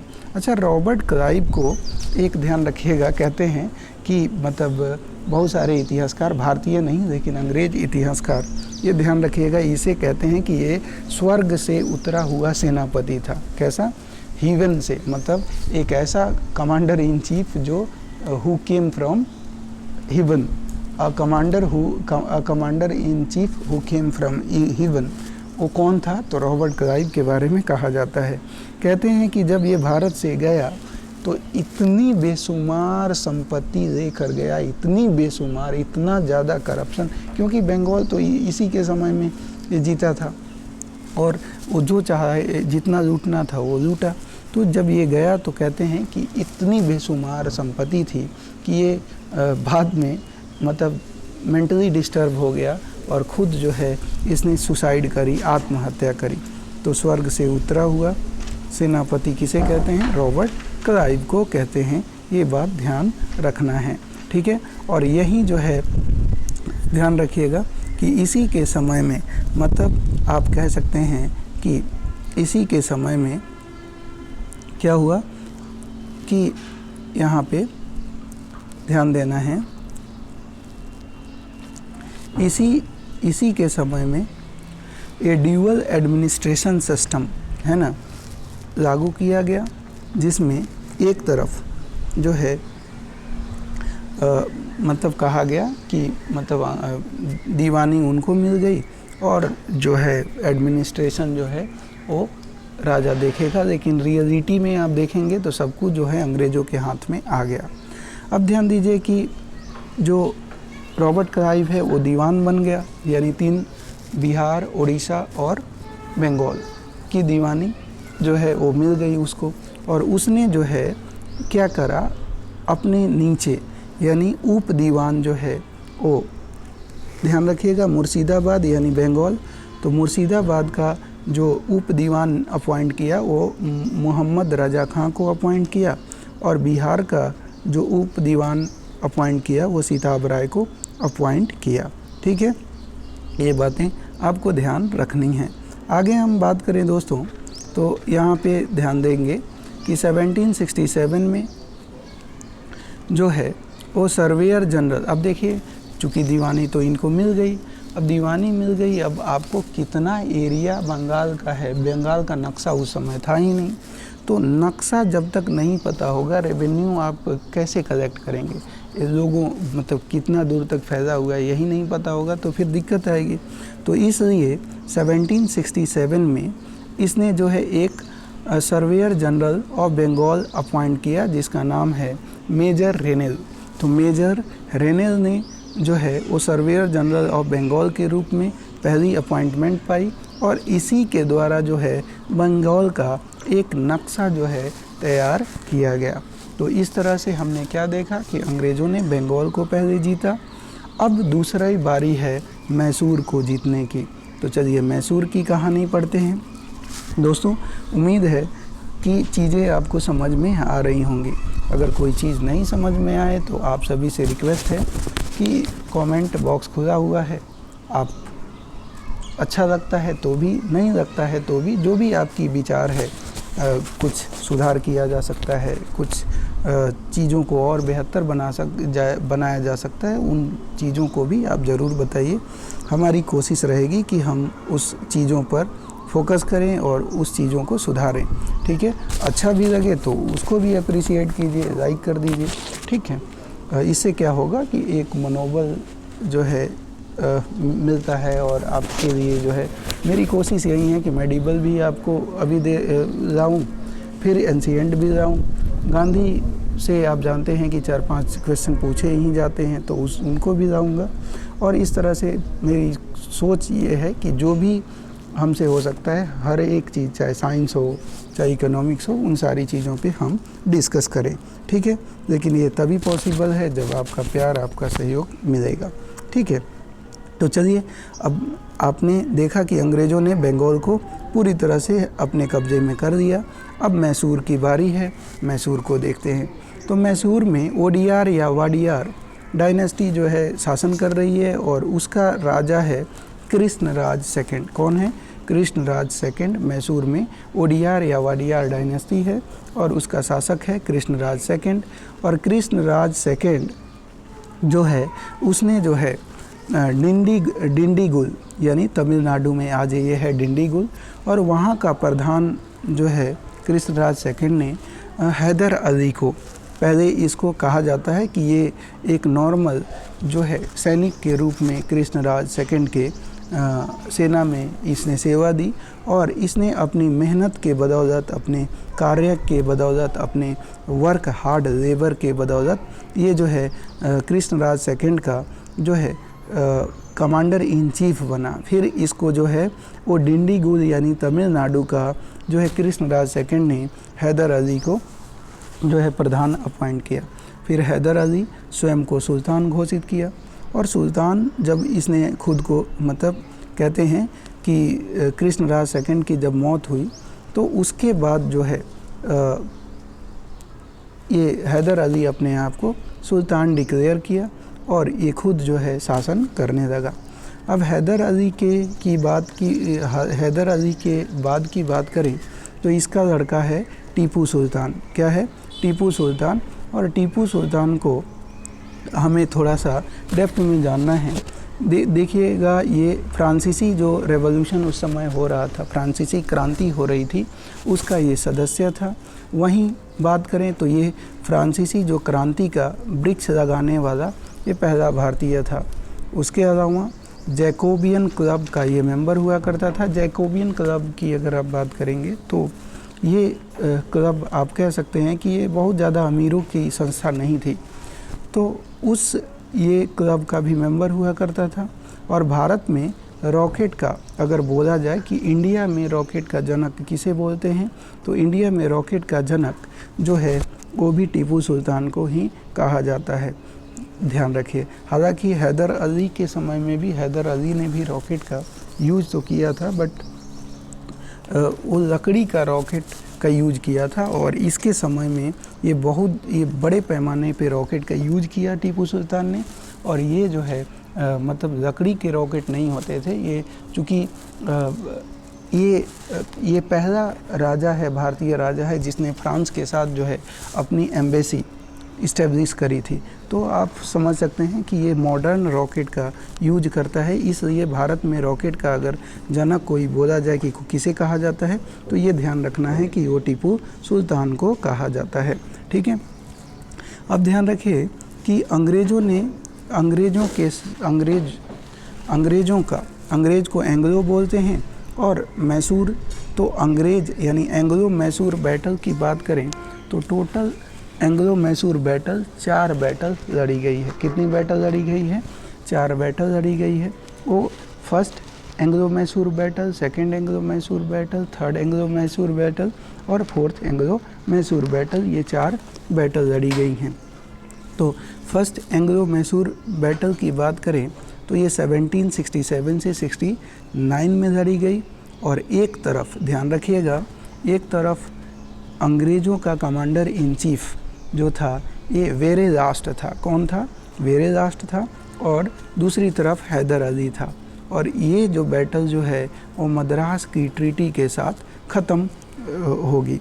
वहीं सेकेंड एंग्लो मैसूर बैटल की बात करें तो इस समय अंग्रेज़ों की तरफ से commander in chief Warren Hastings था, और दूसरी तरफ जो है 1780 से 82 के बीच जो है हैदर अली लड़ता है। और इसी लड़ाई में यानी पोटोनोवा का ये बैटल हो रहा होता है 1782 में, और हैदर अली की तबीयत बिगड़ती है और इसमें इसकी मौत हो जाती है, ठीक है। तो ये नेचुरल डेथ था, ऐसा नहीं था कि अंग्रेज़ों ने इसकी हत्या करी थी। तो ये युद्ध में ही ये अस्वस्थ हो गया और इसकी तबीयत ख़राब हुई। 1782 में ये दुनिया छोड़कर चला गया। अब ध्यान रखिए, ये बैटल जारी है और ये 1782 से इस बैटल को संभालता है उसका लड़का जिसका नाम होता है टीपू सुल्तान। और 1782 से 84 तक ये युद्ध चलती है और ये युद्ध जो है वो मैंगलोर की ट्रीटी के साथ ये ख़त्म होगी। ठीक है, अब थर्ड बैटल की बात करें तो थर्ड जो बैटल है ये अंग्रेज़ों का जो कमांडर इन चीफ है कॉर्नवालिस, उसके और दूसरी तरफ है टीपू सुल्तान के बीच 1790 से 92 के बीच में ये बैटल होती है। और ये बैटल श्रीरंगपट्टनम की ट्रीटी के साथ होती है और इसमें टीपू सुल्तान को जो है भारी नुकसान झेलना पड़ता है। आधा से ज़्यादा राज्य जो है वो अंग्रेज़ों को टीपू सुल्तान जो है उस युद्ध क्षति के भरपाई के लिए आधा से ज़्यादा राज्य अंग्रेज़ों को देना पड़ता है। और इसी में जो है उसके 3 लड़कों को अंग्रेज़ जो है एज अ सिक्योरिटी मनी के तौर पर बंदी बना देते हैं। तो इस तरीके से आप देखेंगे कि ये तीसरा जो कॉर्नवालिस कमांडर इन चीफ था और थर्ड एंग्लो मैसूर बैटल हुआ, इसमें इसको काफ़ी ज़्यादा क्षति हुई।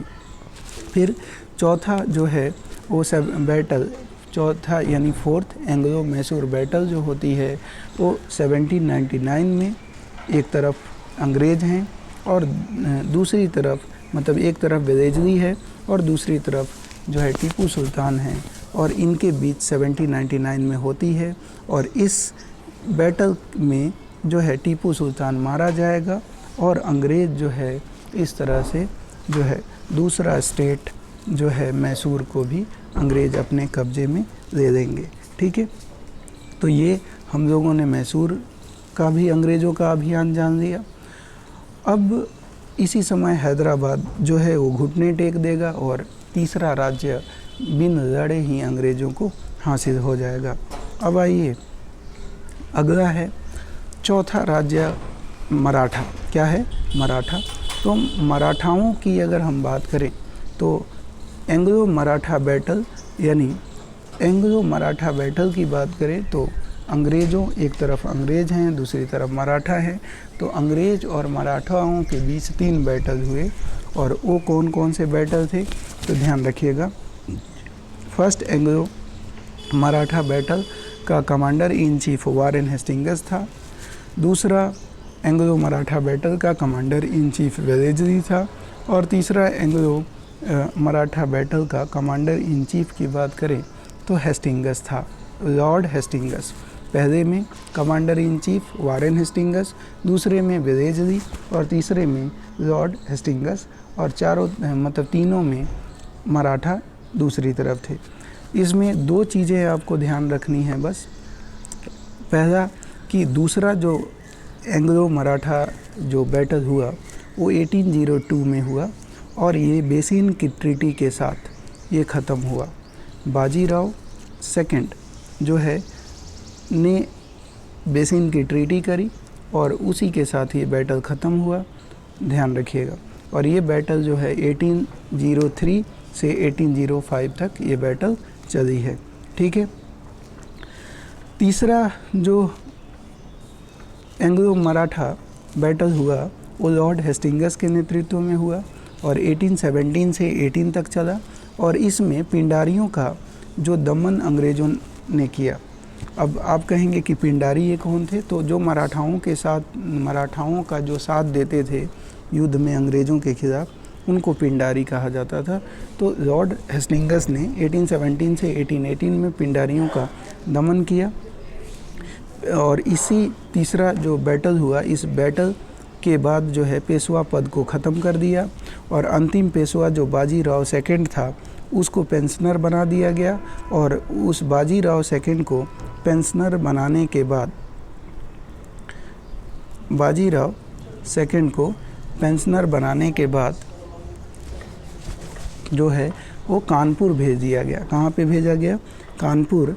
ध्यान रखिएगा कि उसको जो है कानपुर भेज दिया गया। ठीक है। और इसी बाजीराव द्वितीय का अपना तो कोई संतान नहीं था, लेकिन इनका जो है गोद दिया संतान थे तात्या टोपे, और इनकी संपत्ति को जब अंग्रेज़ों के द्वारा बाद में हड़पा जाएगा तो ये जो है 1857 के बैटल में ये पार्टिसिपेट करेंगे, आपको ये पता है, ठीक है। तो इस तरह से मराठा जो है मराठाओं के साथ जो है एंग्लो मराठा वॉर जो लड़े गए हैं वो 3 लड़े गए हैं, और इस तरह से महाराष्ट्र मराठा जो है पूरी तरह से जो राज्य जो है अंग्रेज़ों के कब्जे में आ गया। अब था सिख बैटल की बात करें सिखों के साथ, तो एंग्लो सिख बैटल 2 लड़ी गई। एक लॉर्ड हार्डिंग, पहले अंग्रेज़ों को लगा कि सिख जो है लड़ाके होते हैं और इनके साथ लड़ना मतलब बैटल लड़ना कठिन है, हार्ड है, तो हार्ड से याद रखिएगा हार्डिंग। और फिर जब लड़े तो उनको लगा ये रे तो इनमें तो कोई दम ही नहीं है, यानी इनके साथ लड़ना बैटल लड़ना वो डल बात है, कोई कठिन बात नहीं है। तो हार्ड और डल, तो हार्ड से ध्यान रखिएगा, पहले लगा हार्ड है बाद में लगा डल है, तो हार्ड से लॉर्ड हार्डिंग 1845 से 46 के बीच में ये बैटल लड़ा गया, और ये लॉर्ड हार्डिंग के नेतृत्व में, और दूसरा डलहौजी के नेतृत्व में 1848 से 49 के बीच ये बैटल लड़ा गया, ठीक है। अब तो इस तरह से सिख जो है यानी पंजाब पूरी जो है अंग्रेज़ों के कब्जे में आ गया। अब लास्ट में आप जानते ही हैं बच गया अवध, तो अवध को डॉक्ट्रिन ऑफ लैप्स एक पॉलिसी लॉर्ड डलहौजी लेकर आया, और हड़प नीति सिद्धांत बोलते हैं, और उसको 1856 में ही अवध को कुशासन का आरोप लगाकर और उसने जो है अवध को अपने ब्रिटिश साम्राज्य का हिस्सा बना लिया, ठीक है। तो ये चीज़ें आपको ध्यान रखनी है। अब हम कुछ आगे, तो इस तरह से आपने देखा कि 100 साल में अंग्रेज़ों का एक शानदार जो है सफ़र ये शुरू हुआ, और 100 सालों में पूरी तरह से भारत पे अंग्रेज़ों के द्वारा कब्जा कर दिया गया। अब आइए कुछ और चीज़ें यहाँ पे देखते हैं, जैसे क्वेश्चन बनते हैं। आप ये इंडिया को देखें तो ये म्यांमार है, ये नेपाल है और ये अफ़गानिस्तान है। तो पहला जो है 1816 में ट्रीटी ऑफ सुगौली होती है। ट्रीटी ऑफ सुगौली अंग्रेज, ध्यान रखिएगा ये नेपाल है, और नेपाल में जो गोरखा हुआ करते थे, तो गोरखा जो है वो कभी इंडिया के कुछ हिस्सों पर कब्जा कर देते थे और वो फैलते ही जा रहे थे। तो अंग्रेज़ों ने इनको रोकने के लिए जो है इनसे समझौता करा, जिसको ट्रीटी ऑफ सुगौली के नाम से जाना जाता है। और ये सुगौली की ट्रीटी, ये पूछा जाए कि कहाँ पे है, तो चंपारण बिहार का एक ज़िला है जिसको चंपारण बोलते हैं। तो ये वेस्ट दो चंपारण दो हैं, एक ईस्ट चंपारण और एक वेस्ट चंपारण। तो सुगौली की ट्रीटी जो है वो ईस्ट चंपारण में है और अंग्रेज और गोरखा के बीच में हुआ। तो ध्यान रखिएगा कि ट्रीटी ऑफ सुगौली पूछा जाता है कि किसके किसके बीच में हुआ, तो एक तरफ ब्रिटिशर्स थे, दूसरी तरफ नेपाल था, तो इसके बीच में हुआ। और ये काली मेची नदी को मतलब ये बाउंड्री बनाया गया। अंग्रेज़ों ने कहा गोरखा नेपालियों से कि आप जो है इंडिया के, आप जो है काली और मेची नदी के इस पार नहीं आओगे और हम इस पार नहीं आएंगे। तो कभी भी अंग्रेज़ों ने डायरेक्ट नेपाल पर कब्जा नहीं किया, ठीक है। आगे हम बात करते हैं, अगला जो है वो ध्यान रखिएगा, ये म्यांमार जिसे बर्मा बोलते हैं, बोला जाता था पहले, और बर्मा के साथ अंग्रेज़ों ने 3 लड़ाइयाँ लड़ी। ये एक को, इसको आप ध्यान रखेंगे, ए दीदी, क्या याद रखना है, ए दीदी, या ऐड से आप याद रखिएगा, ऐड का मतलब क्या होता है, जोड़ना। तो ध्यान रखिएगा, ए से एमहर्स्ट, डी से डलहौजी और डी से डफरिन। तो बर्मा के साथ, म्यांमार के साथ जो है अंग्रेज़ों ने जो है एमहर्स्ट के नेतृत्व में, डलहौजी के नेतृत्व में और डफरिन के नेतृत्व में 3 लड़ाइयाँ लड़ी। एमहर्स्ट के नेतृत्व में 1824 से 26 ईस्वी में ये बैटल लड़ा गया, और ये बैटल जो है 1826 में यांडबू की ट्रीटी के साथ ये ख़त्म हुआ। डलहौजी की बात करें तो 1852 से 53 में लड़ा गया, और ये जो है ध्यान रखिएगा, ये जो है इसमें अंग्रेज़ों ने जो बर्मा की कैपिटल रंगून थी उस पे अंग्रेज़ों के द्वारा अधिकार कर दिया गया। और फिर डफरिन के समय में यानी 1885 से 1886 में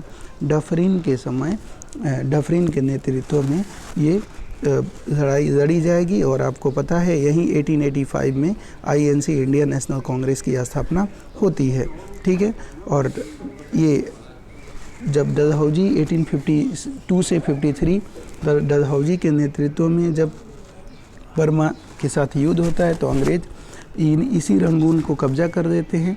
और आपको पता है कि 1857 में जब बहादुर शाह जफ़र यानी अंतिम जो मुग़लों का राजा है उसको पकड़कर और रंगून जो है भेज देते हैं। बाद में वहीं पे मीर जाफ़र कह रहा हूँ, माफ़ कीजिएगा, बहादुर शाह जफ़र को रंगून भेज देते हैं और वहीं पे उसकी मौत हो जाती है। ठीक है। तो ये चीज़ें आपको ध्यान रखनी है। म्यांमार के साथ 3 बैटल, एमहर्स्ट, डलहौजी और डफरिन। ठीक। अब अफ़गानिस्तान के साथ भी कुछ चीज़ें आपको ध्यान रखना है। अफ़गानिस्तान की बात करें तो अफ़गानिस्तान के साथ भी अगर हम बात करें तो ध्यान रखिएगा 3 बैटल इसके साथ भी अंग्रेज़ लड़ते हैं। एक ओकाई ऑकलैंड के नेतृत्व में, दूसरा लीटन 1878 से 1880 के नेतृत्व में, लीटन के नेतृत्व में 1878 से 80 के बीच। और ये जो बैटल अफ़गान और एंग्लो बैटल होती है ये 1879 में जो है ये ध्यान रखिएगा गंडमक की ट्रीटी के साथ ये ख़त्म होती है। वहीं हम चोखा की बात करें तो चेम्सफोर्ड के नेतृत्व में 1919 से 1921 में ये बैटल लड़ी जाएगी। ठीक है। तो ये तीनों भी आपको ध्यान रखना है कि पड़ोसी जो अपने जो ये देश थे उनके साथ भी अंग्रेज़ों ने जो है ये बैटल लड़ी। अब दोस्तों आ जाते हैं 1857 का जो विद्रोह है उसको देखते हैं। तो 1857 का जो भारत में विद्रोह होगा उस समय ब्रिटिश PM होंगे पामस्टम। कौन होंगे? तो 1857 का विद्रोह होगा उस समय ब्रिटिश PM जो होंगे वो पामस्टर्न होंगे। और भारत के गवर्नर जनरल ऑफ इंडिया की बात करें तो लॉर्ड कैनिंग होंगे। वहीं विद्रोह की शुरुआत बैरकपुर छावनी वेस्ट बंगाल में है, वहाँ से शुरू होगी। और बैरकपुर छावनी वेस्ट बंगाल से शुरू होगी 34वीं रेजिमेंट। कहाँ से? 34वीं रेजिमेंट से। तो ध्यान रखिएगा 1857 का विद्रोह के समय ब्रिटिश PM होंगे पामस्टर्न और वहीं भारत के गवर्नर जनरल लॉर्ड कैनिंग रहेंगे। और विद्रोह की शुरुआत बैरकपुर छावनी वेस्ट बंगाल 134वीं रेजिमेंट के सिपाही मंगल पांडे शुरू करेंगे। और 11 मई 1857 ईस्वी को दिल्ली से जो है 1857 का विद्रोह की शुरुआत हो जाएगी। अब बोला जाए कि ठीक है ये विद्रोह की शुरुआत तो हुई, लेकिन इसके प्रत्यक्षदर्शी कौन है? प्रत्यक्षदर्शी अगर बात करी जाए जिन्होंने इस बैटल को उस समय देखा वो कौन है? तो ध्यान रखिएगा 1796 से 1869 तक ये मिर्ज़ा गालिब इसके प्रत्यक्षदर्शी रहे हैं। 1818 से 1883 तक कार्ल मार्क्स जो है ये 1857 के विद्रोह के प्रत्यक्षदर्शी रहे हैं। अब हम बात करते हैं कि 1857 का विद्रोह स्थल दिल्ली। तो दिल्ली में जो विद्रोह किया गया वो किसके नेतृत्व में किया गया? तो बहादुर शाह जफ़र के नेतृत्व में। यही मुग़ल अंतिम शासक थे और इन्हीं के नेतृत्व में जो सेना जो है उन्होंने विद्रोह किया। और इनके सेनापति बख्त खां थे। कौन थे? बख्त खां। और इनकी बहादुर शाह जफ़र की सेना ने जो है वो जो है निकोलसन, जो अंग्रेज़ अधिकारी था निकोलसन, इनकी सेना ने इसकी हत्या कर दी। अब पूछा जाए कि बहादुर शाह जफ़र को किसने पकड़ा? तो हडसन जो है इसने बहादुर शाह जफ़र को पकड़ा, इनके पूरे परिवार को पकड़ा। ये जो है हुमायूं का जो मकबरा है वहाँ पे ये छिपे हुए थे। और हडसन ने इनको बूढ़ा होने के कारण इनको रंगून भेजा, बाकी इनके सारे बेटों की जो है हडसन ने हत्या कर दी, है ना। और कहा जाता है कि पूरी तरह से इनके ख़ानदान का चिराग को ख़त्म बुझाने वाला गवर्नर कौन था, तो आप कह सकते हैं हडसन। ठीक है, अब पूछा जाए कि अवध से विद्रोह का नेतृत्व किसने किया, तो बेगम हजरत महल ने। बाद में कहा जाता है कि ये जो है नेपाल भाग गई। कानपुर से नेतृत्व किसने किया, नाना साहब ने। इलाहाबाद से नेतृत्व की बात करें तो लियाकत अली। बरेली से बात करा जाए तो खान अब्दुल गफ़ार खान, और पटना से तो पीर अली। जगदीशपुर बिहार से तो कुंवर सिंह, झांसी से तो लक्ष्मीबाई, और फैजाबाद से मौलवी अहमदुल्लाह के द्वारा करी गई। अब यहाँ पे प्रकृति से लेकर इसका नेचर 1857 का विद्रोह की प्रकृति क्या रही है, उससे बार बार क्वेश्चन पूछे जाते हैं। तो ध्यान रखिएगा, सिपाही विद्रोह की प्रकृति की बात करें तो किसने कहा कि यह एक सिपाही विद्रोह था, तो यह सिपाही विद्रोह लॉरेंस और सीलो का कहना था कि 1857 का विद्रोह सिपाही विद्रोह था। वहीं हिंदू मुस्लिम षड्यंत्र किसने कहा, तो ये आउटरम और टेलर ने कहा कि 1857 का विद्रोह जो था ये हिंदू मुस्लिम षड्यंत्र था।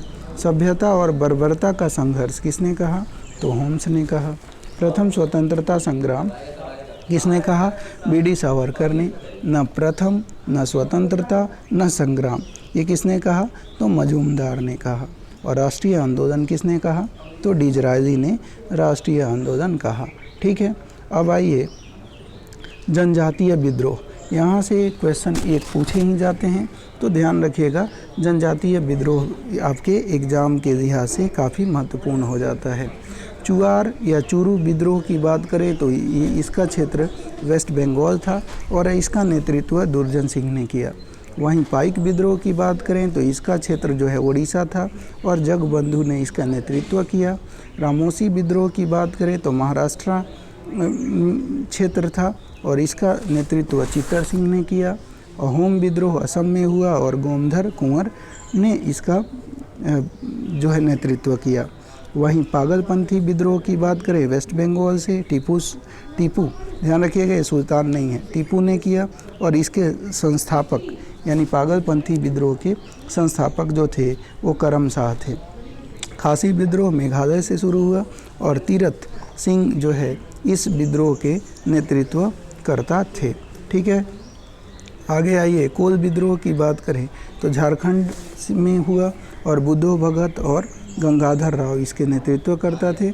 गडकरी विद्रोह की बात करें तो महाराष्ट्र में हुआ और ये बाबाजी अहिरकर इसके जो है नेतृत्व करता थे। संथाल की बात करें तो झारखंड में हुआ। सिद्धो कानू, चांद भैरव और जो है ये जो भाई थे वो इनके द्वारा ये नेतृत्व किया गया। वहीं संथाल के बाद रंपा की बात करें तो आंध्र प्रदेश क्षेत्र है इसका और सीताराम राजू के द्वारा इनका नेतृत्व किया गया। मुंडा की बात करें तो ये झारखंड में और झारखंड में और ये बिरसा मुंडा के द्वारा जो है 1895 से 1900 तक ये विद्रोह चला जिसको मुंडा विद्रोह बोलते हैं। ताना भगत आंदोलन की बात करें तो ये झारखंड में और जतरा भगत ने इसका नेतृत्व किया। मोपला की बात करें केरल, मालाबार में अली और मुसलियार ने किया। कुका की बात करें, कुका विद्रोह पंजाब में राम सिंह के द्वारा ये नेतृत्व किया गया। तो दोस्तों ओवरऑल जो है हमने कोशिश की कि आपको जो है कम समय में पूरा का पूरा मॉडर्न हिस्ट्री आपको दिया जाए जहाँ से कि बहुत ज़्यादा क्वेश्चन बनते हैं और मुझे आशा नहीं पूरा विश्वास है कि जितना हमने आपको डिलीवर करने का प्रयास किया अगर आप इसको कर देते हैं तो यकीन मानिए मॉडर्न हिस्ट्री से आपके क्वेश्चन बिल्कुल नहीं छूटेंगे। बस आपको इस वीडियो को पहले एक की स्पीड में आप 2 बार देख लीजिए, फिर उसके बाद 2 की स्पीड में 3 बार देख लीजिए, 5 बार इस वीडियो को देखिए। आप यकीन मानिए कि आपका मॉडर्न हिस्ट्री से कोई भी क्वेश्चन छूटने वाला नहीं है। बाकी आपका प्यार बना रहा तो मैं मेडिवल हिस्ट्री फिर उसके बाद एंशिएंट हिस्ट्री इन दोनों को भी जल्द ही अपलोड करूँगा। धन्यवाद।